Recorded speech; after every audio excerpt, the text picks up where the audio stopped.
Welcome to another edition of the Urban Wall Street Project. I'm your host, Earl Christian III, and I want to thank you for joining us again this week. Today I have a very, very special young lady with me as a guest who is going to talk about something that's very important. And worldwide, a lot of people, choose different options for their health and their wellness and nutrition. We have a lot of Western medicine, you have American medicine, and you have, holistic medicine. Well, the young lady I'm going to have with me today is going to talk about holistic wellness. So those of you who are at home and not sure, how to deal with a certain ailment, or if Western medicine is what you want to deal with, or maybe you can't afford it, know that there might be some other opportunities and other options that you can utilize to help treat in some of your ailments that you may be dealing with. Also nutrition, how you eat with regard to taking care of your body, because it's not enough to just fix the body and then eat the wrong things. You got to fix your body, eat right, and then hopefully it'll all come into place. This young lady is a guru, if I will, in the holistic health and nutrition. And without further ado, I'd like to introduce you to Miss Kyira Harris. Kyira Harris, how are you, sweetheart? I'm good. Thank you for having me. Thank you for coming. So the first thing I want to ask you, because it's new to me too, holistic health. What is meant by holistic health? Well, basically, holistic health is looking at an individual in his entirety. It's basically looking at not just the foods that he eats, not just the exercise that he does, but also his relationships. Does he have positive relationships, or does she have positive relationships with herself? Does he have some kind of spiritual relationship? Okay. Positive relationships with other people, whether it's family members, friends, and with adults. I work with children and adults, but looking at adults who have jobs. That's something that you do the majority of your day, the majority of your life. Right. And is it satisfying? So if it's not satisfying, that's going to affect your health. Just a number of different areas. Your relationships, your career, your spirituality, your physical peace, and the foods that you eat. Okay. So when someone reaches out to your company, because that's right, she's an entrepreneur, she's doing her thing, she has a business for sure, you got to know it. Urban Wall Street. When someone reaches out to your company and they come to you for a consultation or whatever the case may be, what is it that you do? What is it? How do you start? How do you know how to help the individual? Well, basically, I start out it's an initial consultation. And when I do the initial consultation, first I do a questionnaire that looks at the different areas of their lives, just to see like what areas they're lacking, what they seem to need help with. And then I also go through literally just looking at their body and looking at their face. A lot of people don't realize that that your body tells you all your answers. A lot of people don't look inside and don't just look at themselves to realize what's going on. You can look at your eyes and see what's going on with different organs in your body. You can look at your hand, the inside. You can look at your fingers. You can look at your fingernails. You can look at your forehead. I mean, the body tells you what's going on internally. And so that's what I do. I basically look at that. I get your pH balance from your saliva, from your urine. So I do a whole workup and a whole makeup. Now from that perspective, well, for one, I want to ask you, you speak about like different perspective. Is there a specific or particular holistic perspective when people think? Because I like to be able to look at my hands and know. Like sometimes you can look at your body, you can feel like my body just doesn't feel right. But for someone who can anybody, not to to take from what you do, but is it easy for people to be able to look at themselves and recognize what needs to be corrected, or you have to know what actually holistic is? You have to understand the holistic perspective. Yeah, I think you need to study. You definitely have to study and kind of understand what's going on. Because you can look at your nails and say, oh, I have a couple of white spots on my nail, and just think, okay, I'll just go get a manicure and cover that up, and that'll be okay. But that's actually an indication of something. Or the spots in your eyes. And the different colors. It could be a gray spot, a brown spot, a blue spot, and they mean different things. Or the lines, are they squiggly? Are they closer to, your iris? Those different things all tell you different aspects of your body. Oh, okay. So let me ask you something. What, holistic medicine, because I've heard of it before, but wasn't as familiar, and I'm not familiar with too many people that are involved in it. What led you to the area of holistic wellness, or holistic health, I should say? Well, a few things. I'm also a speech language pathologist. Okay. And working with the children, at first I worked at a preschool, and then starting in in 2000, I started doing home-based services. Okay. And so I basically would go into the homes of children 3 years and younger, and I would, of course, provide speech and language and oral motor and feeding services to these kids. Okay. But when I'd walk in, they'd have a lollipop in their mouth, or they're eating something really, really sugary, and the parents are like, oh, I don't know why they're bouncing off the walls. I don't know why they're crashing, that kind of thing. And so I was like, well, there's got to be something more to it than just me just coming in and providing speech and language services. Right. The other thing is I had my own health issues. I had a lot of digestive issues, and I actually went and saw an MD as well as an ND, which would be a naturopathic doctor. I saw this gentleman, Dr. Kakai. Okay. I saw him in Brooklyn a few years back, 2002, and he kind of steered me in the right direction, and then I started going to another doctor, Dr. Courtney Witherspoon, who's in Harlem, and she's the one who really piqued my interest. I mean, just seeing my own health improve drastically really, really piqued my interest, and I was like, if this can happen for me, I want to do it for other people. Right. So that's a beautiful thing. And there's so many I could count on probably all my hands and fingers and toes and everybody in the studio. But one thing I want to ask you is, what do you think are some of today's greatest health and nutrition issues? Because we're talking about both. And like I said, nutrition is only as important as your health. You can't, it makes no sense to try to eat nutritious if you're not going to be healthy. So they have to go hand in hand. Right. Correct? I mean, if I'm wrong, definitely correct. No, you're definitely right. But what do you think, from your opinion, some of today's health and nutrition issues? What are people just doing wrong? The foods. I mean, people are not taking time out to eat the right foods. People aren't thinking. They're thinking about basically the foods that they eat. It's constant. It's very, very processed. Very processed foods that are refined. A lot of junk food. People are always on the go, but people are not taking the time to cook.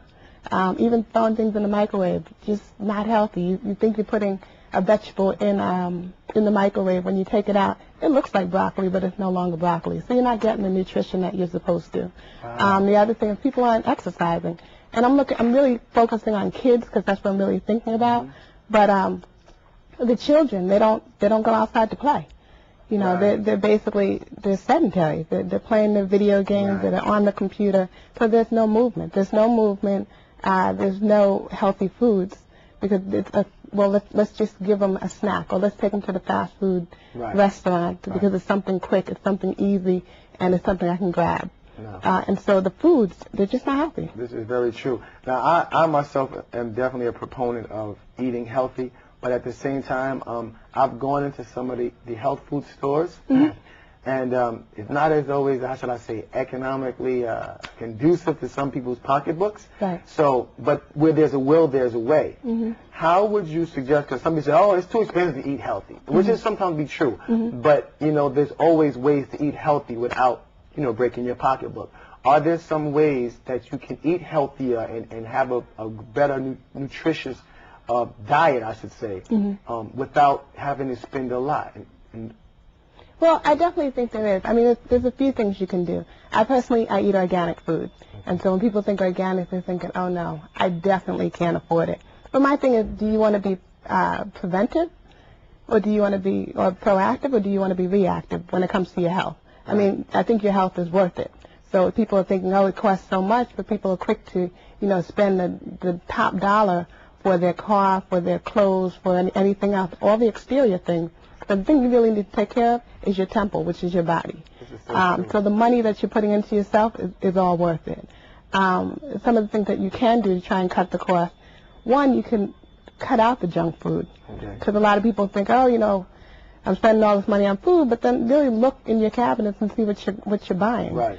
So really concentrating on whole foods, so buying vegetables, which are not that expensive, which we definitely need. Right. Buying the whole grains that are definitely necessary for the body.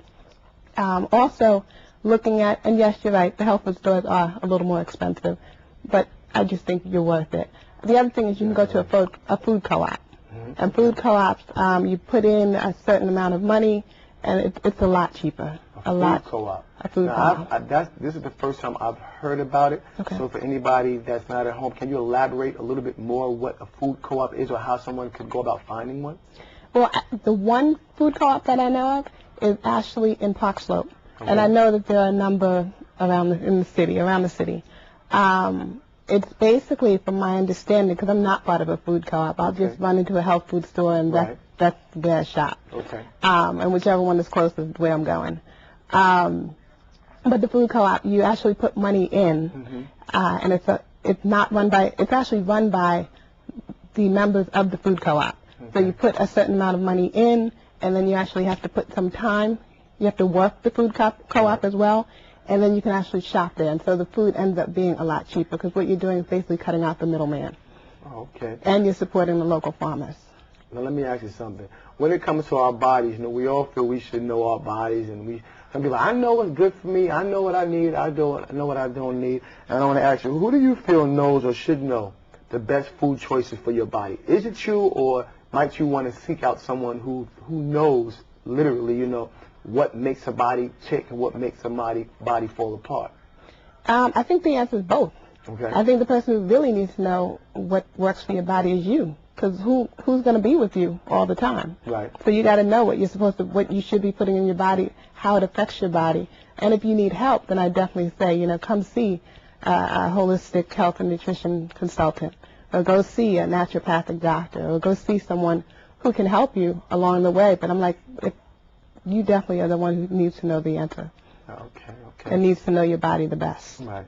Now this question is, a little older. We're both young individuals, but we study our craft and we know what it is that we talk about, and we have to know the history of whether it's nutrition or health and wellness as we discuss it to people for credibility and viability.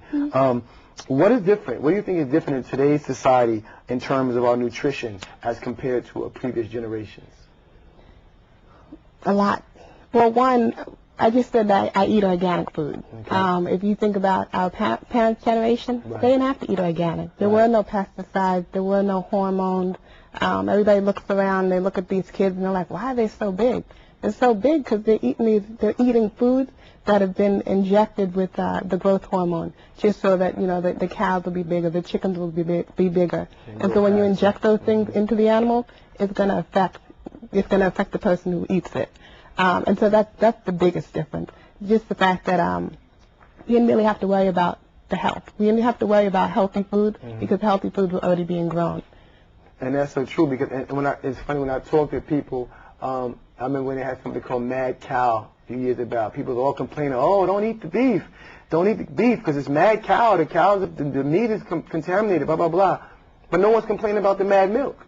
So don't eat the beef, but everybody running to the store still buying, whole milk. Well, if the meat is no good, then suffice it to say that the milk is probably no good. And it's true that you recognize these kids are growing big, and they say, oh, what's in the water or what's in the food?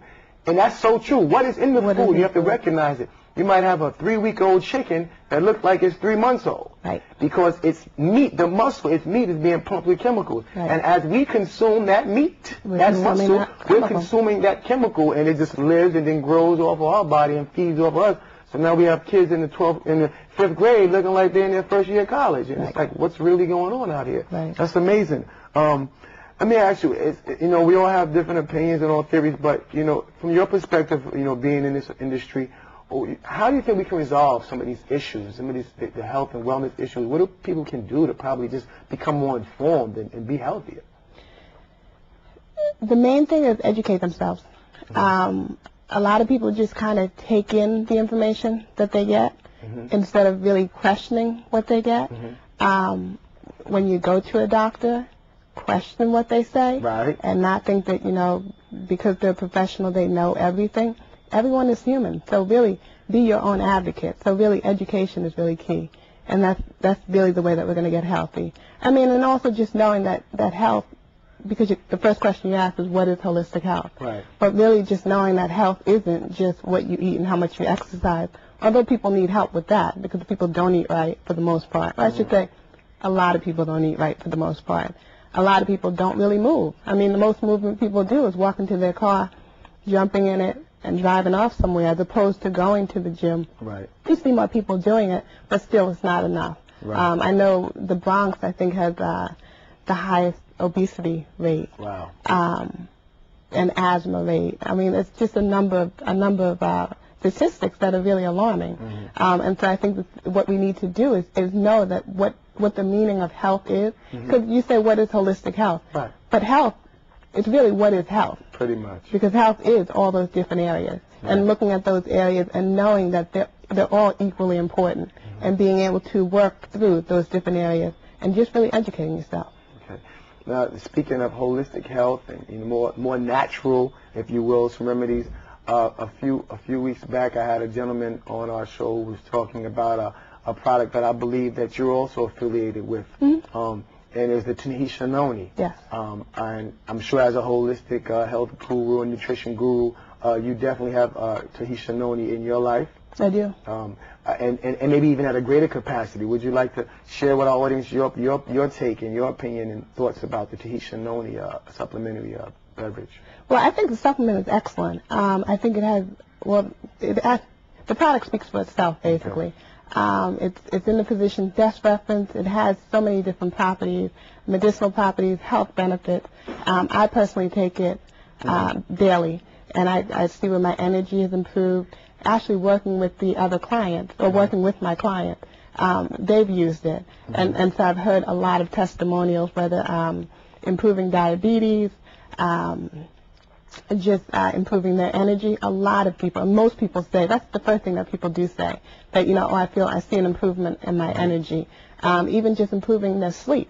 Because a lot of people don't realize and I didn't talk about that, but a lot of people don't realize the amount of sleep really does help with your health. If you don't get enough sleep, your health is just going to kind of go down in a downward spiral. I mean, and that's definitely true. I mean, you can almost see it because sometimes if you're out all night and you don't get home till 4 o'clock and you have to be up at 7, you can see in your face that you don't look, not that you look tired, you don't look healthy. You look like you need to rest. Your body is not at its healthiest state. Right. But I wanted to say something about the Tahitian Tony, and I'm happy that I brought it up and you were able to expound upon it and you utilize it, and you're a distributor as well.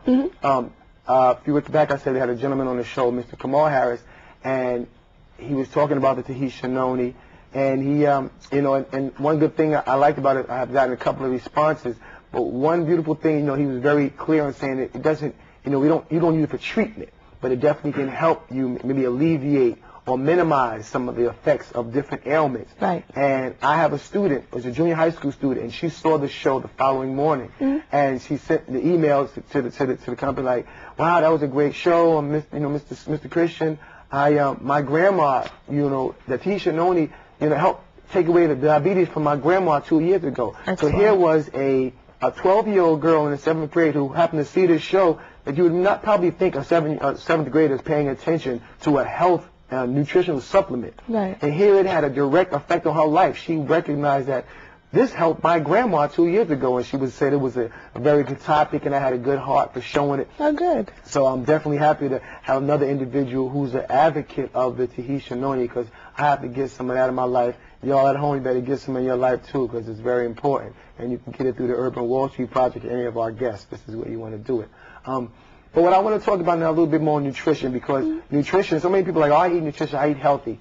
Tell me, because I need a nutritionist. I'm going to be honest, I eat healthy as best I can. I work out, and I think I'm in the best shape I've probably been in, but then I can't see the inside. Right. Tell me, what should people start? What is the first step? I have no idea about nutrition. What's the first thing I should start to do on my road to living and eating healthier? I work with a bunch of kids, and they're absolutely excellent, and they always tell me, I'm always asking, am I helping? If what I'm teaching is helping you, do you understand what I'm talking about? What is the first thing that you should start with if you want to get healthy? And they all understand sugar.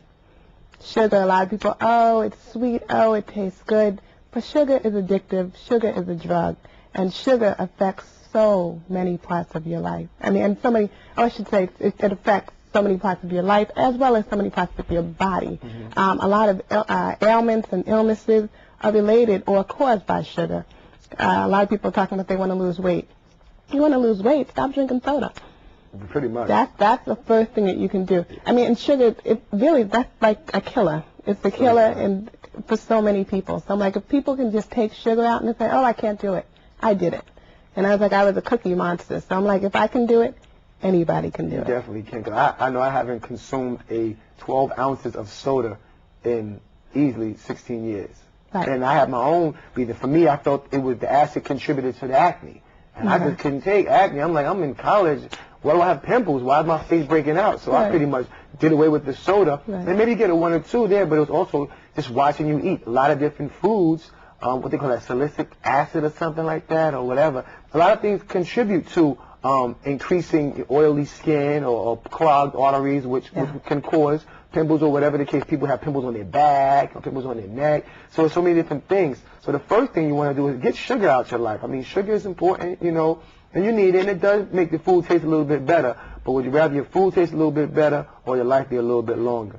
That's right. So that's important. So now, you know, I've got the sugar out. Now I'm in the grocery store, and I'm walking up and down the aisle, and there's a plethora of things. I know the things I shouldn't eat.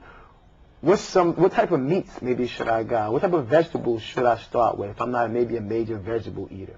Well, you know, let me just, before I even answer that question, let me just also say that a lot of the food that most people don't think have sugar in it, they do. So I'm like, and so when I talk about educating yourself about just health, what you really need to do is stop reading labels. And when you're reading the ingredients in different foods and different food products, and really seeing what's in the foods. Because a lot of people think, oh, and I mean, it's products you would never even think of. They all have sugar in it, and there's no reason for it to have sugar in it. Right. But to get back to your question, what you should be doing in the grocery store. Well, you go into the grocery store, you know, you see stuff. This one, fat-free, 10% fat less, this, that, and the third. I mean, you read the labels, but then sometimes the labels, the ingredients are not in layman terms. So, like, okay, I don't even know what this particular glyceride, hydroxide, you know what I'm saying? But at the same time, you can still start familiarizing. You know what's not good for you. Oh, look at all those fat backs. Or look at all those pork rinds. Right. Those are probably not good for you. Right. But, you know, as a new person, maybe on a modest budget, say if you have a budget of maybe $100 a month for food. Okay. What type of food would you suggest? How should you suggest they maximize that $100 food bill? Well, I would say definitely stay on the outer portion of the grocery food store or the health food store if you choose to go there. The best types of vegetables to get would be fresh. Most people say, oh, you know, they're going to go bad because we're not going to cook them soon enough. Right. And so instead of doing fresh, doing frozen. I always push for leafy greens. Okay. Leafy greens should be eaten every day, and any kind of leafy green, kale, collard, dandelion green, Swiss chard, you name it, any kind of green, deep greens, as well as all the different colors of the rainbow, basically. If you want your plate to look very, very colorful. Okay. When it comes to the meat, if you choose to eat meat, if you're going to eat fish, I'd say look for the wild fish. Do not get the farm-raised fish just because there are a lot of toxins and hormones and other things that you don't want to put in your body. When you're looking at the meat, if you can, because I go to grocery stores just to pick up things, but my main place to shop is definitely health food stores. But I've gone in and I've seen, like when looking at the chicken, I've seen anti-hormone, antibiotic chickens, so that you can get that. So that's healthier because you know the chickens are being raised more healthy.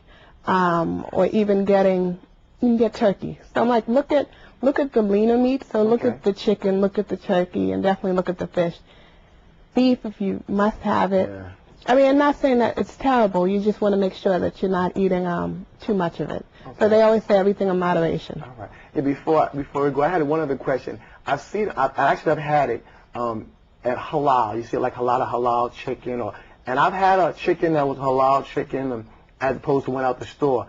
And that chicken the halal chicken or the kosher chicken, it tasted completely different from a chicken that you just buy frozen. And I won't say any, manufacturers of chicken, but it tasted completely different. And when I mean different, it tasted healthier. The meat seemed whiter. You just felt different going down into my body. But before we go, if you will share one last thought and suggestion to my audience with regard to eating properly, you can look right in the camera and let them know. Okay. Well, basically, let your food be your medicine, and let your medicine be your food. So really, the things that you put into your body, you really need to really think about what you're putting into your body. A lot of people think junk food, let me just pick up and grab something. But if you, on a Sunday or a Saturday, just cook a lot of food just so you can take snacks and healthy lunches with you to work. Cooking is, people have lost that, and you need to bring that back into your life. If you want to feel good, you need to put good things into your body. Listen, no true words have been spoken. I'm hopeful that you've learned some things about eating healthier, getting your nutrition. You do not have to be a millionaire. You do not have to be rich. You can spend $150 on some sneakers. You can surely spend $10 on something that'll help your body move and function a little bit better, a little bit longer. I want to thank my guest, Ms. Kyira Harris, for being a part of the show and enlightening us and helping me get my body righter. That's right, more correct, whatever the case may be. You've been watching the Urban Wall Street Project. I hope you've learned something. I hope you're going to eat right. When you go to the grocery store, put those Twinkies down, pick up some broccoli. And leave it. Don't put it in the microwave. Steam it, whatever you got to do. Once again, I'm your host, Earl Christian III. You've been watching the Urban Wall Street Project. Stay healthy, be prosperous. Next time. Peace.